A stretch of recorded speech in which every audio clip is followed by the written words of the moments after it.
Salut les confinés! Aujourd'hui, une nouvelle histoire de contagion sur la pandémie de peste au Moyen-Âge qui va nous apprendre qu'en temps de pandémie, ce à quoi il faut se préparer avant tout, c'est à la mort elle-même. Et ouais, mon gars!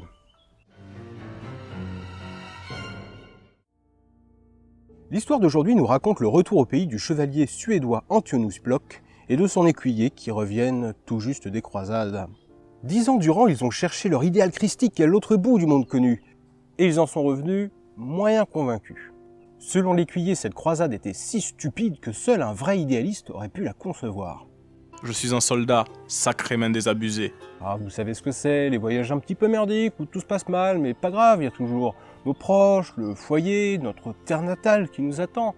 Et puis, c'est pas n'importe qui, ils reviennent de croisade, ils sont bien en droit de s'attendre à un comité d'accueil triomphal. Sauf que non, devinez qui les accueille.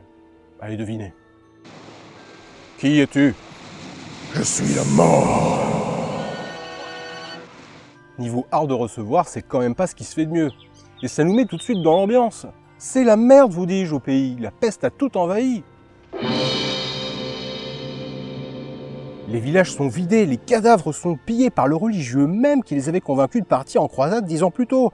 Bah ouais, je pille des cadavres avec un petit viol au passage, histoire de profiter jusqu'au bout. Mais il est passé où, le respect? Il est mort, peut-être? C'est la peste qui l'a emporté? Mais ils sont passés où, les grands principes, pendant que nos deux croisés avaient le dos tourné? Et surtout, au nom de quel idéal déchu nos deux pauvres bougres ont-ils sacrifié leurs 10 années d'existence? Et en parlant de foi, en leur absence, ça a pris une allure assez flippante. En guise d'image pieuse, l'église de leur jeunesse est peinturlurée d'images tantines et glauques, qui nous donnent quand même l'occasion de voir vite fait les symptômes de la maladie. Et vous allez voir les résultats. Ils tentent d'arracher leur tumeur. Ils se mordent les mains, ils déchirent leurs veines de leurs ongles. Leurs cris d'agonie s'entendent partout. Les gens meurent comme des mouches, sur le coup.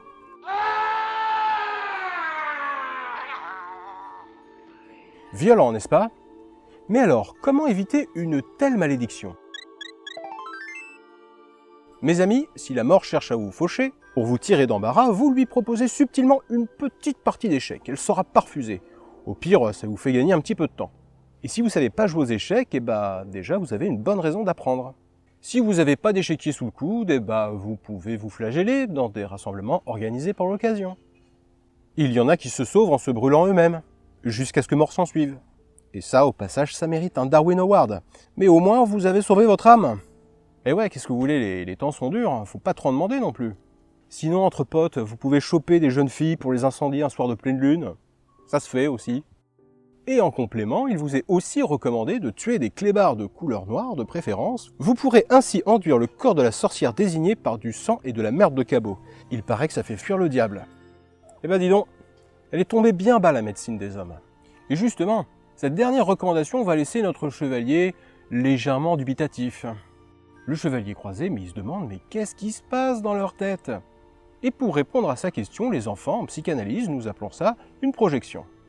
C'est-à-dire que vous allez projeter sur l'autre ce que vous êtes incapable de vous représenter de vous-même. Un petit peu comme les gamins, quand ils font des conneries, vous les chopez la main dans le sac et ils ont le culot de vous répondre « Ah bah c'est pas moi, c'est l'autre » ou « C'est celui qui dit qui est ». C'est ça, ou alors quand Brigitte Macron reproche aux Parisiens de ne pas respecter le confinement quand elle fait sa balade sur les quais. Dans ce récit, le 7e sceau, ce mécanisme de la projection est aussi à l'œuvre, car la sorcellerie est bien plus présente dans les fantasmes des pieux chrétiens que dans les actes de notre pauvre jeune fille. Ah, la peur des femmes, l'angoisse de castration, tout ça. Avec ça, on va changer les commandes. Vous allez voir les résultats. Nos deux pauvres croisés n'ont pas encore eu le temps de mettre à jour leur logiciel de bons chrétiens, et les questions affluent dans leur caboche blasée. Mais qu'est-ce que ces horreurs foutent sur les murs d'une église? C'est comme ça qu'ils font leur messe maintenant? Mais il est où le respect, là? L'ancien séminariste, celui qui pille maintenant des cadavres, il nous donne une bonne idée du changement sociétal opéré par la peste. 10 ans auparavant, il appelait de bonne foi la croisade, et à présent, il est prêt à faire les pires coups bas. Et pour comprendre ce changement, il n'est pas inutile non plus de sortir Papy Freud du placard. Sur la fin de sa vie, Freud avance que c'est la civilisation qui permet à l'homme de s'élever au-dessus de sa condition animale, d'être autre chose qu'un loup pour l'homme. Mais il y a du refoulé là-dessous, bien sûr. Il y a de la contrainte, il y a de l'interdit, il y a de la frustration. La majorité des humains auraient en vrai assez peu de self-control et ne toléraient la civilisation que par contrainte, en guettant le moindre dysfonctionnement de l'ordre social pour s'adonner à leurs passions, les meilleurs comme les pires. Et ici, dans cette civilisation, le ciment de l'ordre social, c'est la religion. Et comme nous le voyons avec ce séminariste, c'est en train de se déliter. Et ça, ça mène à tous les excès. C'est comme si le corps social, ici, n'arrivait plus à contenir la violence autodestructrice propre à notre espèce. C'est le passage à l'acte. En quelques secondes, les envies de meurtre deviennent des tentatives de meurtre. Donc les gestes qui sauvent ici, ils ne sauvent pas de la peste, mais ils sauvent de la peur de la peste. Et encore une fois, c'est à ça que sert le bouc émissaire. Il a un rôle essentiel dans cette thérapie sauvage collective. Sans ces punching balls du pauvre, la peur envahirait tous ces individus, les isolerait encore plus les uns des autres. Et là, niveau contenance psychique, socialement, c'est déjà assez critique. C'est la mort des solidarités médiévales, mon gars, tout s'effondre. Et rien n'est plus terrifiant que d'être alors seul face à la mort. Alors cette peur, il faut l'exorciser. L'heure n'est point à la rigolade guillerette, il faut localiser la peur à l'extérieur. Pour ça, trouvons quelqu'un, faisons-lui peur, et ça ira tout de suite beaucoup mieux. Comme ça, c'est pas toi qui auras peur d'un grand autre, mais c'est l'autre, le petit, qui aura peur de toi. Vous voyez, la projection, ça fonctionne dans les deux sens. Et ça, c'est merveilleux. Et quand je vous dis que niveau audimat, l'heure n'est pas à la rigolade guillerette, je déconne pas. Regardez ces braves saltimbanques qui tentent de détendre désespérément cette lourde atmosphère en chantant les menus bonheurs de ce monde. Les vaches, ils font meuh, les chats, ils font... Et les chiens, ils font chier. Et les cocottes, elles font quoi? Elles font quoi, les cocottes? Trêve de plaisanterie, vous dis-je, les bougres du village n'ont plus le cœur à ça. Eh non. C'est fini, mec. Dieu les a abandonnés alors qu'ils ont plus que besoin de jamais de se préparer à la mort. Comme dit le peintre de l'église, pour attirer leur attention, il faut représenter cette mort. Et ça tombe bien, parce que devinez qui vient pourrir l'ambiance.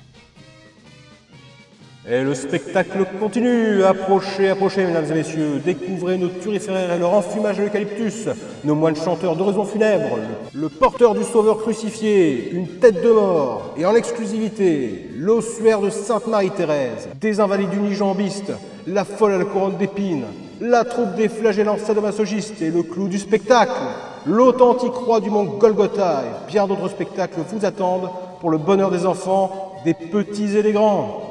Et là, mes amis, c'est un succès de tous les dieux. Mais pourquoi un tel succès? Déjà parce que ce spectacle passionné remet un petit peu d'idéal fédérateur dans cette communauté apathique. Et comment le fait-il? Freud, et ouais, toujours lui, il nous dirait que dans une foule, l'idéal du moi, il est placé au niveau du meneur, le leader. Et pour l'occasion, le chef de la horde des flagellants, pour mettre l'ambiance, alors ça, il fait le café comme chauffeur de salle. Dieu nous envoie sa malédiction. Nous périrons tous de la peste noire. Vous tous, stupides troupeaux braillards. Et vous, gonflés de ridicule satisfaction, cela est peut-être votre dernière heure. La mort est là. Dans son dos, je vois son crâne luire au soleil. Sa faux brille au-dessus de vos têtes. Lequel d'entre vous frappera-t-elle d'abord? Toi, là-bas, avec ton regard de chèvre? Ou toi, femme épanouie à la volupté de la vie, te flâneras-tu avant l'aube? Ou toi, le gros cul, tu vas promener encore ta grosse gueule de gras du bide encore longtemps? Dieu, il en a marre de voir vos sales gueules de pêcheurs. Vous allez crever, vous m'entendez? Vous allez tous crever. Pour nous qui nous intéressons aux histoires de contagion, voilà une scène d'une importance capitale.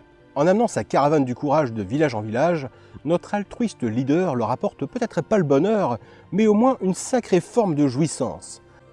C'est le ticket d'entrée pour une communauté de détresse, une possibilité de rachat et peut-être même le ticket d'or pour le paradis. Va savoir.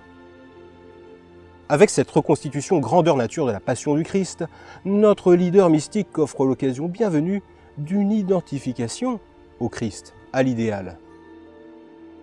La couronne d'épines, le fouet, la croix, ce sont des mécanismes identificatoires. Tu peux les prendre, tu peux t'en emparer, tu peux jouer le rôle. Et celui qui joue bien son rôle, en théorie, il pourra ressusciter. Mesdames et messieurs, il nous reste encore quelques places pour la représentation. Dépêchez-vous, il n'y en aurait pas pour tout le monde. Le deuxième aspect de cette scène, c'est que, comme nous l'avions vu, c'est quand il n'y a pas de représentation pour un phénomène, que ce phénomène il a toutes les chances d'être psychiquement traumatique. Et ce travail de mise en sens, de représentation, c'est exactement ce qu'il est en train de faire, ce mystique. Et c'est pour ça que ça leur parle. Mettons-nous à la place de ces gens à cette époque. On lui dit que c'est une malédiction divine, bah ok, mais s'il ne maîtrise pas ce langage de la religion, comment il fait pour se représenter? La messe, elle est en latin. Le mec lambda, il a aucune idée précise du pourquoi, du comment ça lui arrive cette peste et comment, dans ces conditions, il peut sauver son âme. Autrement dit, comment vous pouvez soutenir une représentation si vous n'avez pas une langue pour la soutenir? Donc ce leader mystique qui débarque et qui formule un récit dans la langue commune, eh ben, il touche en plein dans le mille. C'est comme s'il venait ressusciter un idéal déchu. Dieu n'est pas mort, Dieu ne nous a pas abandonnés.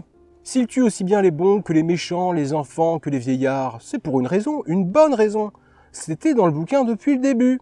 Il faudrait relire l'Apocalypse, ou le passage dans lequel il parle du 7e sceau. Voilà un bon moyen de purger cette peur. C'est ce qu'a bien compris ce leader mystique qui leur offre une mise en scène de cette angoisse de mort qui hante l'auditoire. Il remet du sens, il théâtralise tout cela en s'appuyant sur les références culturelles de son époque. Il leur offre une scène à laquelle se raccrocher, un idéal à partir duquel cette vie peut être relativisée, pour qu'ils puissent partir plus sereins. Et les revoilà ensemble, de nouveau réunis dans un idéal commun. Et toute cette tension, elle baisse d'un coup. Voilà, ça va mieux.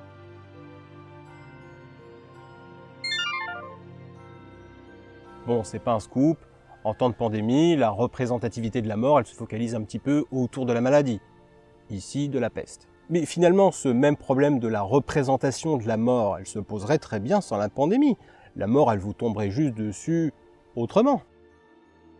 Ce que nous dit le film, Le 7e sceau, c'est que cette représentation de la mort, elle est en fait bien moins flippante que ce qu'elle cherche réellement à masquer. La terreur du néant. Qu'est-ce que c'est que le néant? Ce qui reste, le vide, le désespoir, l'étourdissement. Mais face à cet ultime voyage au bout de l'enfer, notre chevalier, qui ne se sentait pas encore prêt à affronter la mort, il a pris le temps de l'apprivoiser.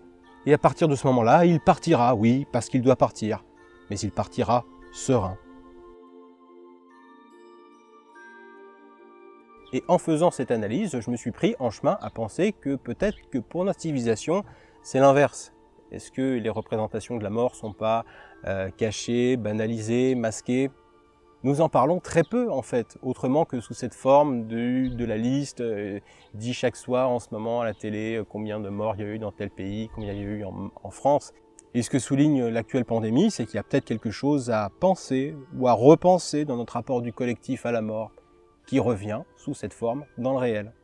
Mais quand je dis ça à nuancer, parce que les jeux auxquels je joue en ce moment en période de confinement et même en dehors des périodes de confinement, ce sont des jeux qui me confrontent en permanence à l'angoisse de mort. C'est peut-être les moyens modernes qui sont mis à notre disposition pour que nous puissions faire ce travail de représentation de l'étape finale de notre vie. Alors préparons-nous tous à mourir, comme ça, quand le pire viendra, eh bien nous serons beaucoup mieux, nous serons préparés. Et ça, c'est important. Voilà, si la vidéo vous a plu, vous pouvez vous abonner à la chaîne, laisser un pouce bleu, laisser un commentaire aussi, parce que c'est un film qui appelle beaucoup d'interprétations. Je vous en ai donné une, ça ne veut pas dire que la vôtre est fausse, mais si vous en avez une, let's go, vous êtes attendu de pied ferme.